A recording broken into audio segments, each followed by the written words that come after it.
जैसे ही train station पर रुकी, आर्यन उतरा। प्लेटफॉर्म बिल्कुल खाली था। ऊपर एक अकेला बल्ब टिमटिमा रहा था, जिसकी वजह से लंबी डरावनी परछाई बन रही थी। हवा में नमी और एक अजीब सी बेचैनी भरी हुई थी।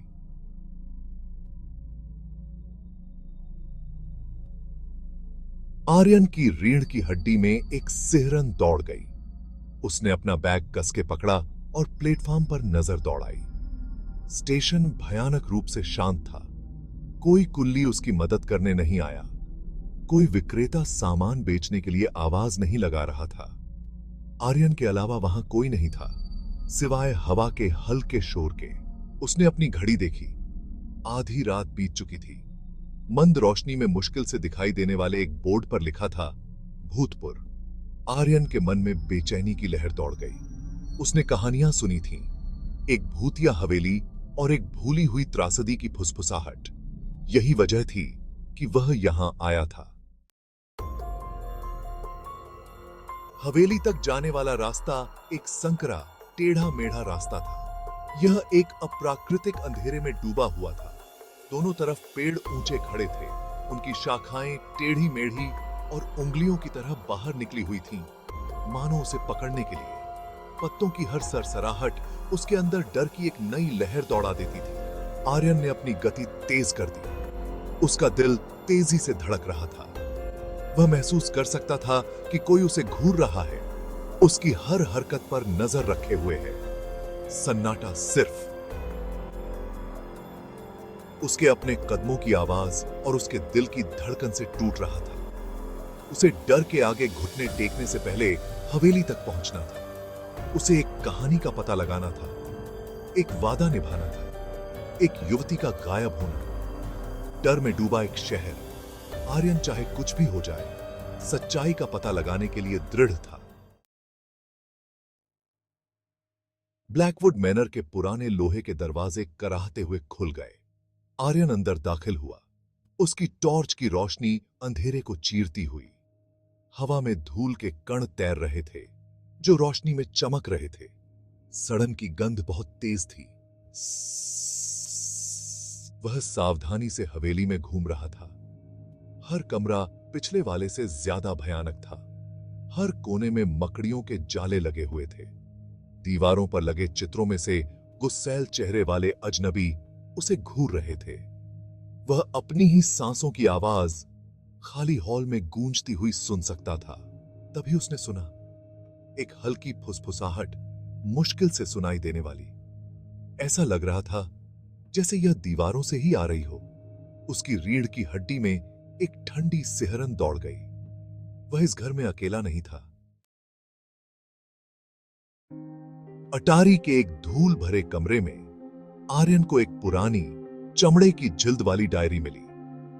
इसके पन्ने पुराने हो चुके थे। स्याही फीकी पड़ गई थी, लेकिन फिर भी पढ़ी जा सकती थी। उसने उसे ध्यान से खोला। उसका दिल उम्मीद से धड़क रहा था। का एक ही टेका है। डायरी अंजलि की थी, जो दशकों पहले इस हवेली में रहती थी। उसने अपने अकेलेपन, अपने डर और घर में फैली एक बढ़ती हुई दहशत के बारे में लिखा था।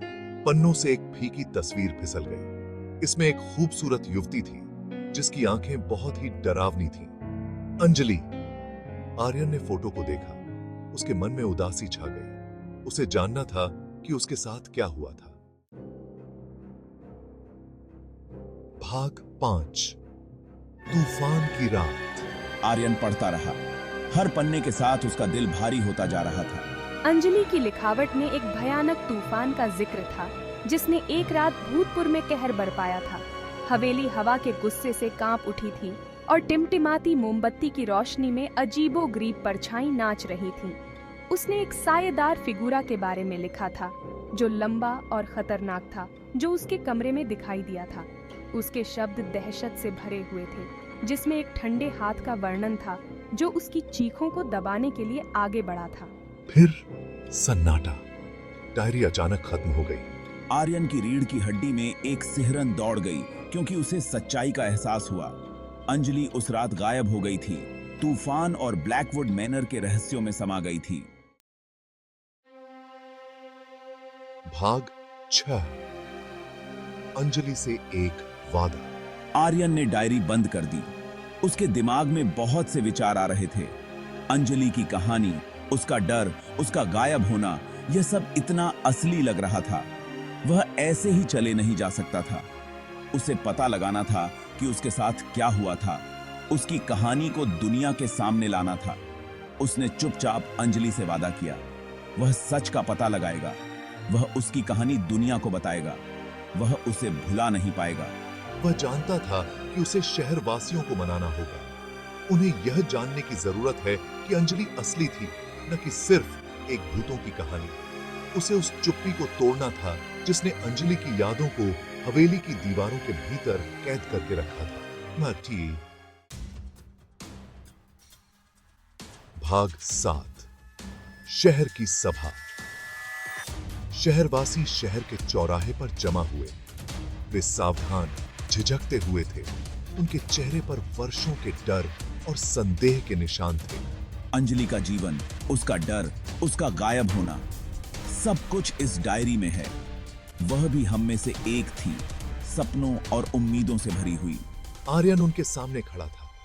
उसके हाथ में अंजलि की डायरी कसकर जकड़ी हुई थी। उसने उन्हें अंजलि, उसके जीवन, उसके डर, उसके गायब होने के बारे में बताया। उसने उन्हें उसके शब्द पढ़कर सुनाए। उसकी दहशत पूरे चौराहे पर गूंज उठी। उसकी थी। मुझे बहुत डर लग रहा है। अगर यह किसी को मिले तो कृपया मुझे याद रखना, कृपया समझना। उसने उन्हें अंजलि की फीकी तस्वीर दिखाई। उसकी आंखें उन्हें देखने, समझने के लिए विनती कर रही थीं। जैसे ही उसके शब्द उन पर छा गए, भीड़ में सन्नाटा छा गया। क्या यह सच हो सकता है? क्या अंजलि की आत्मा को आखिरकार शांति मिल सकती है? शहरवासियों को इन सवालों पर विचार करने के लिए छोड़ दिया गया। उनके दिमाग संभावनाओं से घूम रहे थे। भाग 8।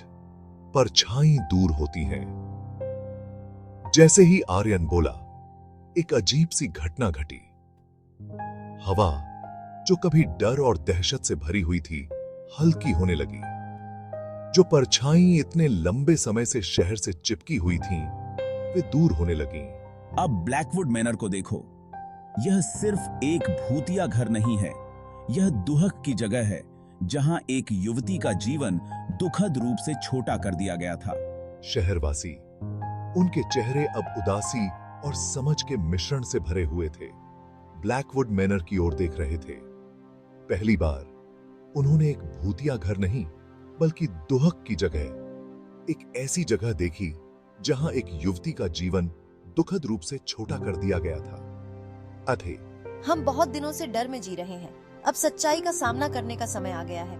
राहत और दुहक का मिश्रण। भीड़ में एक सामूहिक आह भर गई। वे बहुत दिनों से डर में जी रहे थे। अब सच्चाई का सामना करने का समय आ गया था। भाग 9।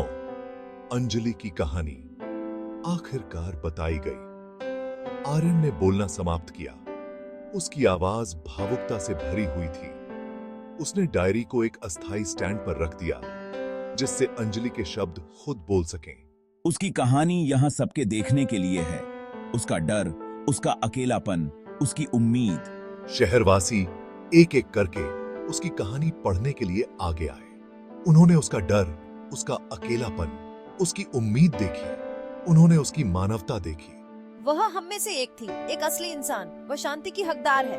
और उस पल अंजलि अब भूतों की कहानी नहीं, बल्कि एक असली इंसान, एक बेटी, एक दोस्त, एक आत्मा थी जो शांति की हकदार थी। जैसे ही सूरज डूबने लगा, शहर के चौराहे पर एक गर्म चमक फैल गई। भूतपुर पर शांति की भावना छा गई। सच्चाई और स्मरण की रोशनी ने परछाई को दूर कर दिया था।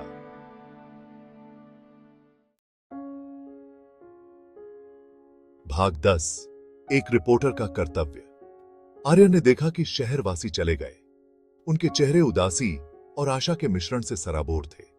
उसने वही किया था जो उसने करने की ठानी थी। उसने अंजलि को आवाज दी थी। उसकी कहानी हमेशा मेरे साथ रहेगी। यह सच्चाई की शक्ति और हमारे डर का सामना करने के महत्व की याद दिलाती है।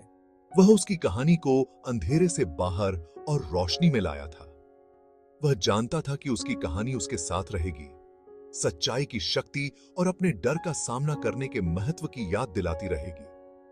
वह एक रिपोर्टर था और कभी-कभी सबसे महत्वपूर्ण कहानियां वे होती हैं जो बेजुबानों को आवाज देती हैं। अलविदा भूतपुर, तुम्हें भुलाया नहीं जाएगा। जैसे ही वह जाने के लिए मुड़ा, उसने देखा कि एक धुंधली आकृति पुराने कुएं के पास खड़ी है। उसके चेहरे पर एक कोमल मुस्कान है। उसने सिर हिलाया, उसकी शांति के लिए एक मौन स्वीकृति, और भूतपुर से दूर चला गया, परछाई और सन्नाटा पीछे छोड़कर।